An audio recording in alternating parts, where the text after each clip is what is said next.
Animals have come in many different forms over the years within Zelda games. We've seen many real-life animals ripped straight from the world and placed into Hyrule. We've seen mystical creatures, brand new animals. We've seen an extreme number of animals over the years, whether it be Ricky, Moosh and Dimitri from the Oracle games, the Rito as an entire race, the Uka tribe basically being bird people that used to live way up in the city of the sky, the Loftwings, Wolflink himself, and many, many more. No matter what, we've seen a ton of amazing creatures within the Zelda series, while with each game we in the Zelda community try and want more and more in terms of many different things.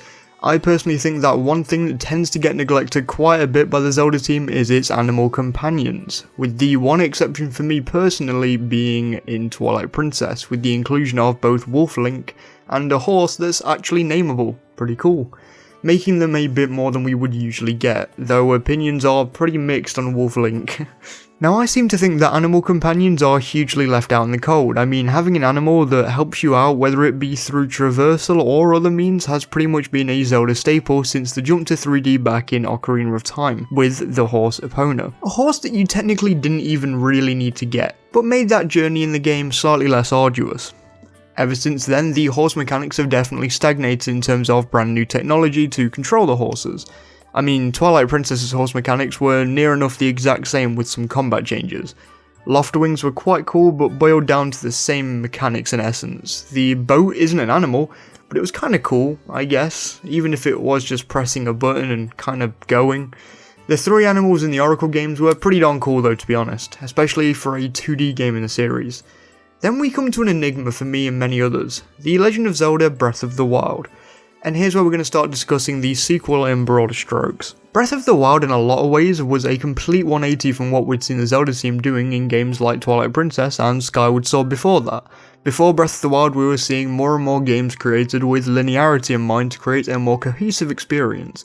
And nobody seemed to have a problem with that, barring some complaints with Skyward Sword, which is why Breath of the Wild, being completely open world, kinda came out of left field in a way. But it turned out to be just the thing that the series really needed. Some people lamented the lack of real crafting in the game, but I was actually more disappointed with the animal companions. I mean, sure, in a lot of ways they were improved. For example, simply being able to take them to stables and rename them, apart from Epona, was a great extension on the idea of horses. Along with that, you're able to actually customize your own little buddy too. That's crazy. My issue stems from its actual uses, because I'm not sure about you guys, but personally I didn't use my horse for very long at all because I'm always on the lookout for new stuff. And maybe that wouldn't change no matter what. Maybe going faster is actually the best thing to do here, as it skips over any tedium for certain players. I'm not sure. Maybe this is more of a me problem than a horse problem, truth be told. But suffice it to say that the core horse formula in a Zelda game still hadn't changed a speck by the time the game did end up coming out. You still press A when you have stamina left. Some horses do have different speed, stamina, and look stats kinda, but as soon as you get the best type of horse, that's kinda the end of that. When you factor in the DLC, you do get some cooler stuff for your horse like the ancient gear, so your horse can hear you from whistling anywhere within the map and will instantly teleport to you the second that they can, making horses slightly more useful. But honestly, that becomes null and void when you factor in the fact that in the DLC you also gain access to an awesome ancient geared bike, so I really think at that point you're probably about done on a first playthrough. Though the ancient horse gear will help you on any repeat playthroughs if you do happen to use your horses for any reason. The final cool thing of note to talk about in the original game in my opinion is that you could mount a ton of different animals, but you couldn't store them all, so this actually leads me to the actual point of this video. The setup is done, it's time to talk about how I would love for animal companions to work inside of Breath of the Wild 2. First off, and I think most obviously by the little snippets of the sequel to Breath of the Wild so far, I don't just think that mountable horses should be in the next game. If we have any means of traversing the sky, I think it only makes sense to bring back a creature of the sky, namely something that is or acts a lot like a Loftwing. It might not make sense in the placement of the timeline for all we know, but heck. When you need to traverse the skies and there's a simple bit of fan service sitting right there for you, why not use the Loftwings? I also think other animals should be useful on the ground. Sure, we saw that Link could ride certain other animals. I mean, he could ride a bear for Pete's sake, but he couldn't really do much with them. And here's where real new features start to come in. As we know, and as I've discussed multiple times over the last few months, It's known to the general public that the Zelda team are taking a great deal of inspiration from Red Dead Redemption 2, arguably the best open world game competing with Zelda itself, and obviously this inspiration isn't going to come from ultra realistic graphics or insanely in-depth details, and I'd be surprised if the next game has NPCs that rival the likes of Red Dead Redemption 2, and the Zelda team wouldn't do a Rockstar mission-based structure, but what did Red Dead Redemption 2 place a giant deal of its identity on? That's right, it's animal companions. You could buy new horses, and yeah, they kinda did stagnate at the higher levels of horses, but what else did you have along with that? A bond level. Something that actually was in Breath of the Wild in some speck of a way. And more importantly to this conversation, storage on horses and donkeys. Being able to store things in Breath of the Wild 2 would be a huge game changer in my opinion.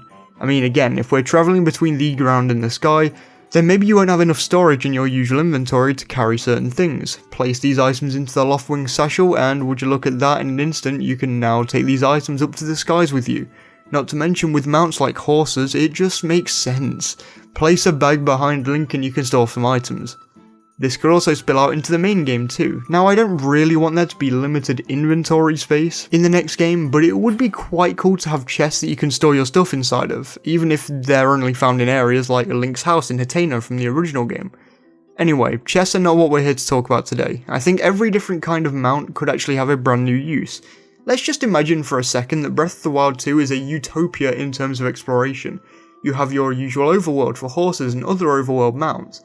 You have the sky for Loftwings and maybe other brand new beasts that can fly. I mean, listen, we've seen a ton of animals like that in media such as Harry Potter. Not to mention their big thing would be pretty easily recognisable. They can fly, so they can traverse the sky. Pretty easy. For underground exploration, there could be larger animals like the animal we see in the original trailer for Breath of the Wild 2. Elephants, rhinos, and if you want to get real wacky, then throw a bear down there as long as you can tame them. I mean, that'd just be fun. The thing with these beasts could be that they carry more items for longer trips underneath the surface, and maybe they can break through barriers and stuff like that.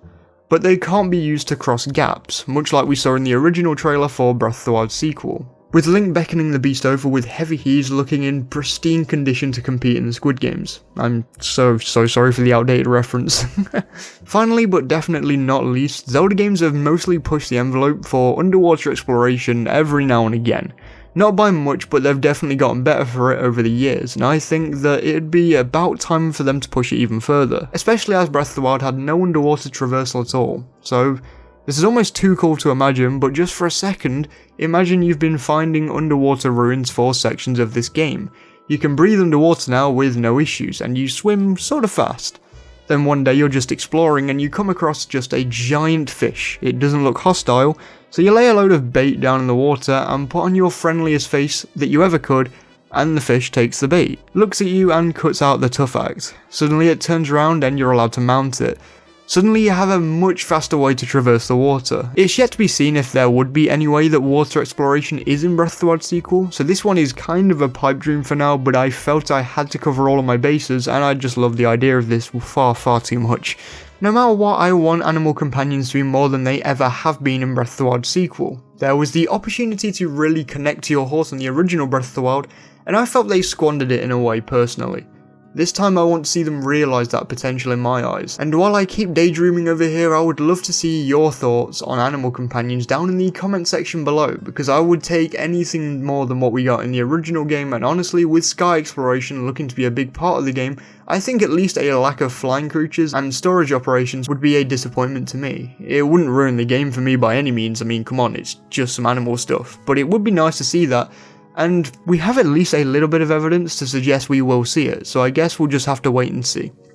Thank you so much for watching this video. If you enjoyed then please do support me by leaving a like, rating and subscribing as we wait for more Breath of the Wild 2 news. Plus we're really not far away from 2,000 subscribers now, and every little does help. I might have even hit it by the time this video comes out, so thank you so much. The people you can see on screen right now are my Patreon supporters, and they are just perfect people. Look at them.